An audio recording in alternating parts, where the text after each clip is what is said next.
Hello and welcome to Fruit of the Spirit. This is another episode of the Woman of the Bible series. Today, I'll be discussing Queen Athaliah. Have you ever heard of Queen Athaliah? Her story is one of those buried deep within the pages of 2 Kings. Being the daughter of Omri, the king of Israel, and the mother of Ahaziah, king of Judah, she was certainly a royal, but her actions were not so noble. In fact, they were quite the opposite.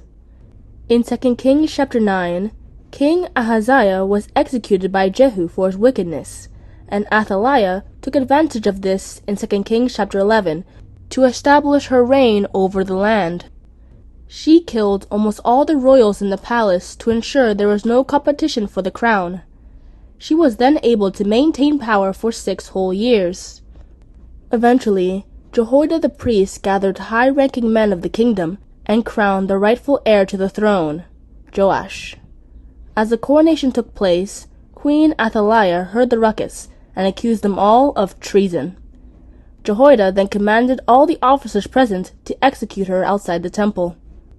Now that we've gotten a basic sense of the story, let's now proceed to the important part, which is what we can learn from it. The first thing that may stand out was that her reign was illegitimate, because she was not called or anointed by God to take that office. This was essential to validate a man's reign over Israel, as we see in 2 Kings chapter 11 verse 12, 2 Samuel chapter 2 verse 4, and 1 Kings chapter 1 verse 39. Since Athaliah was not, her reign before God was invalid. This also goes for any other position of leadership. To be a successful pastor, for example, we require God's calling to perform that work. Otherwise, our church will gradually degrade and become a tax-collecting center and a school of incorrect doctrine. This was an issue God had with some of the prophets of Israel long ago, as we see in Jeremiah chapter 23 verse 21. I have not sent these prophets, yet they ran. I have not spoken to them, yet they prophesied. Athaliah was female, and leading the nation was not a role that God gave to women. If you read Genesis chapter 2 verse 18, God said that women were created to be a helpmeet for men. This does not mean that women are not good or that men are better than women, but those are just the roles that God had put in place. Therefore, Athaliah was stepping out of bounds by seeking headship over Israel. Paul emphasized this point in 1 Timothy chapter 2 verses 12 to 13. But I suffer not a woman to teach, nor to usurp authority over the man, but to be in silence, for Adam was first formed, then Eve. One more thing I'll highlight here is the length of time she spent in power, and how nobody took action to make things right. 6 years was a long time for Israel to watch as an illegitimate ruler controlled the nation. This was a sign that the nation was already in a state of spiritual weakness due to successive evil leaders like Jehoram and Ahaziah. King Asa showed the right example because he removed his mother as queen for idolatry in 2 Chronicles chapter 15 verse 16. The apostles similarly took action in Acts chapter 6 verses 1 to 4 to redirect the church's focus from worldly matters to the preaching of the gospel.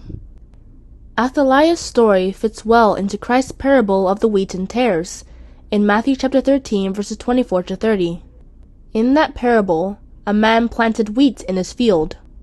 While he and the servants were sleeping, an enemy came and planted tares with the wheat. Tares are weeds that look very similar to wheat before they mature.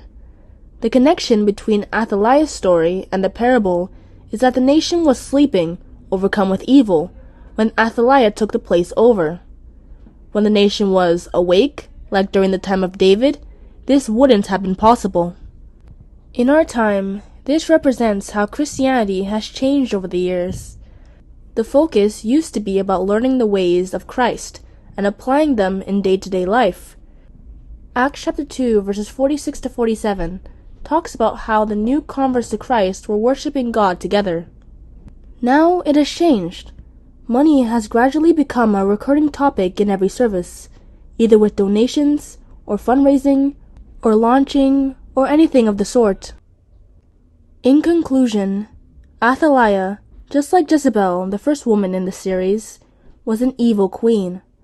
The main lesson we can learn from this story is that we should stay within the roles that God has given us, so we don't overstep our boundaries and offend God in the process. We also should be watchful, in case Satan is lurking around to lure us from the faith, so we don't be caught by surprise. Paul advised us to pay special attention during this time in Ephesians chapter 5 verses 15 to 17. See then that ye walk circumspectly, not as fools, but as wise, redeeming the time because the days are evil. Wherefore be ye not unwise, but understanding what the will of the Lord is. And that is the end of the retelling and explaining of the woman Athaliah. If you learned something or enjoyed the video, then please consider subscribing, liking, and click the notification bell if you want to see the rest of these videos when I post them. Have a good rest of your day, and God bless you.